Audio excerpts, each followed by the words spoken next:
49ers Nation, the message is loud and clear. In Santa Clara, nobody is thinking small. The whole vibe is urgency, a window that is wide open, a franchise that knows it is not enough to look dangerous on paper. It has to turn expectation into trophies.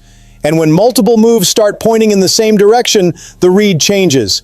This stops looking like a normal offseason and starts feeling like a contender sending a warning shot under serious pressure. The Niners are adjusting pieces, rethinking paths, and circling decisions that could hit the title race head on. So subscribe to the channel right now, smash that like button, and drop it in the comments with no filter. Do you feel like San Francisco is loading up for a massive push back into the Super Bowl hunt? The first clue in that urgency-driven read has a name: Peterson. According to Justin Mello of Sports Illustrated, the Wisconsin defensive lineman met with the San Francisco 49ers before his pro day as part of the team's ongoing pre-draft evaluations. And here is the real point, Niners fans. When a franchise with championship ambitions spends real time digging into a versatile defender like Peterson, that is not some random footnote. That is a diagnosis. That is a front office recognizing the defensive line needs more answers, more depth, more juice, and more flexibility to adapt. And Peterson's profile is exactly why this gets interesting. He said he has played both standing up and with his hand in the dirt, that he can drop into coverage and also attack from the line. In other words, he brings alignment flexibility, and in a modern defense that matters a lot, especially for a team that needs more ways to create pressure without depending on one superstar to carry the whole load. In 2025, he posted 35 tackles, 11.5 tackles for loss, and 6.5 sacks, numbers that show a player peaking at the exact right time in the draft process. Now comes the Niners read. San Francisco does not look like a team just chasing flashy names. It looks like a team hunting for useful profiles, moldable pieces, players with a relentless motor and the willingness to do the dirty work. And that lines up perfectly with what Peterson said about himself: a non-stop player who is ready to do whatever it takes and raise the level of everyone around him. When that kind of mindset meets a real roster need, it stops sounding like generic pre-draft talk and starts sounding like a possible fit. Of course, a pre-draft meeting is not a promise. Contact is not the same thing as a selection. That part has to stay crystal clear. But when the need is real and the prospect's style matches that need, the speculation becomes legitimate. And it becomes even more legitimate for a team that knows a title run demands more than raw talent. It demands rotation, versatility, and a defense with its foot on the gas. I want to hear from 49ers Nation. Is Peterson the kind of smart draft swing that could strengthen the Niners' defensive rotation? Now the conversation really catches fire because the name is Joey Bosa.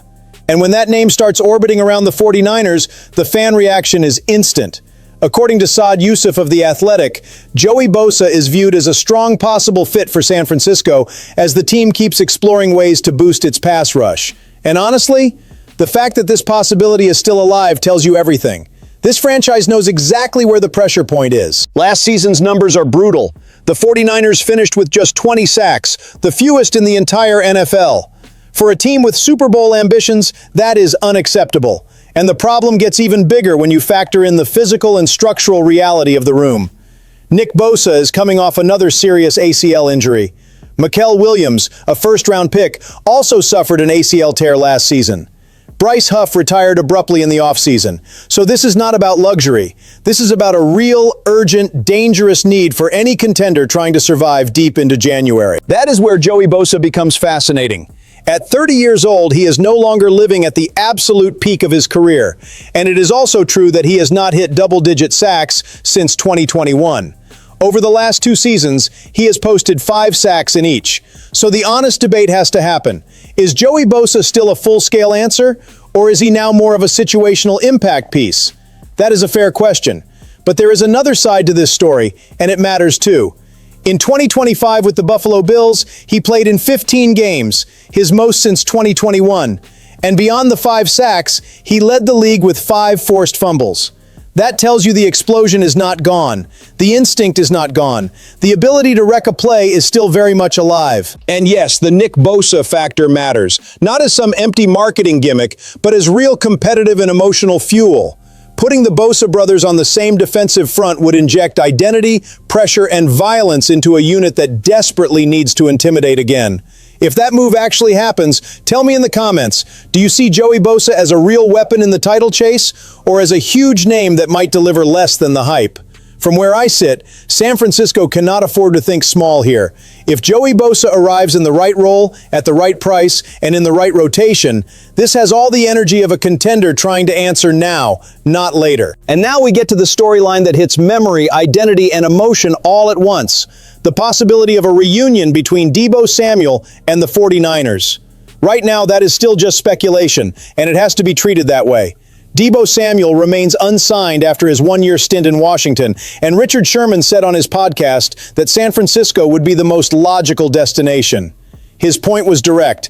Everything points Deebo back home, back to the place where he had the greatest success of his career, and where Kyle Shanahan knew exactly how to unlock him in unique ways. And let's be real, as a storyline, it makes a ton of sense. It was in San Francisco that Deebo Samuel hit his peak. It was there that he became an All-Pro in 2021. It was there that he was used like a Swiss Army knife, capable of shredding defenses from every angle. Sherman also pointed out that Mike Evans being on the roster would help because it would take pressure off everyone else. So from a football perspective, there is a real line of logic here. Evans and Christian Kirk raise the floor and ceiling of the receiver room. But the departures and changes in that group also create room for new combinations, especially if Brandon Ayuk and Juwan Jennings are truly out of the picture. But there is another side to this, and it cannot be ignored.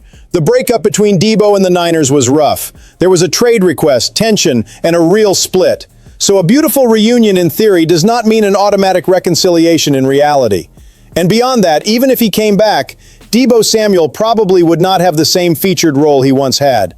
The context changed. The roster changed, the offensive hierarchy changed, and that matters when you try to figure out whether a return would be functional or just emotionally irresistible for the fan base. That is exactly why this topic gets bigger and louder, because a contender under pressure has to know the difference between nostalgia and necessity.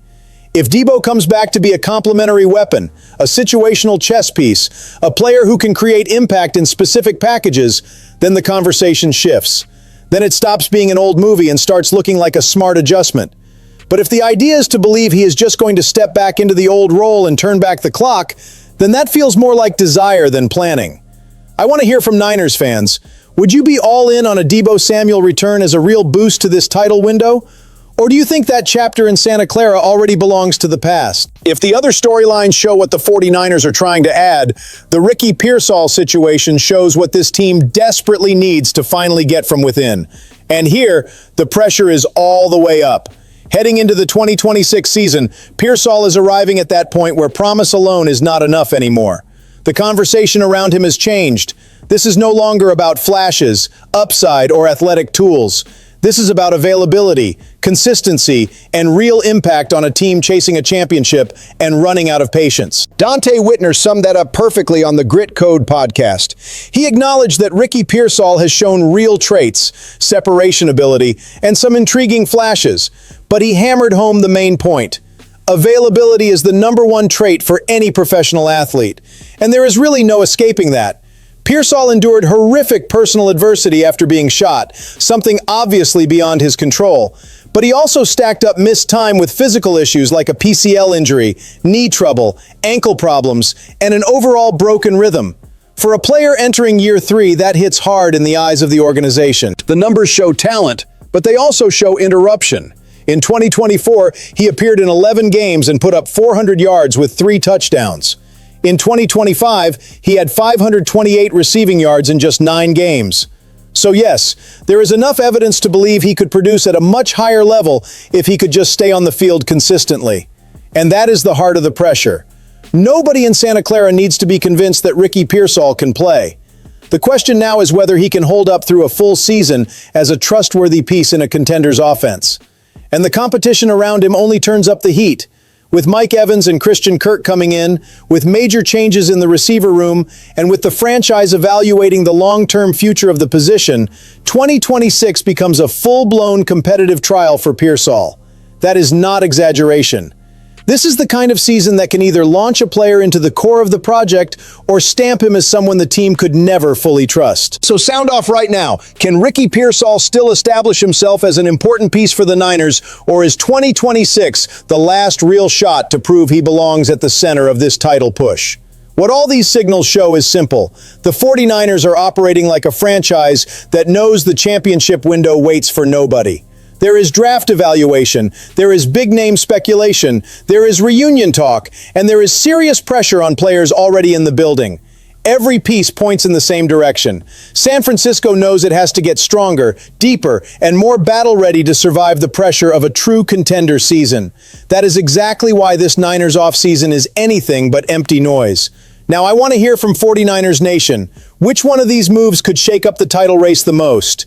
Hit like, subscribe to the channel, and jump into the debate, because the faithful can feel it when something big is starting to brew.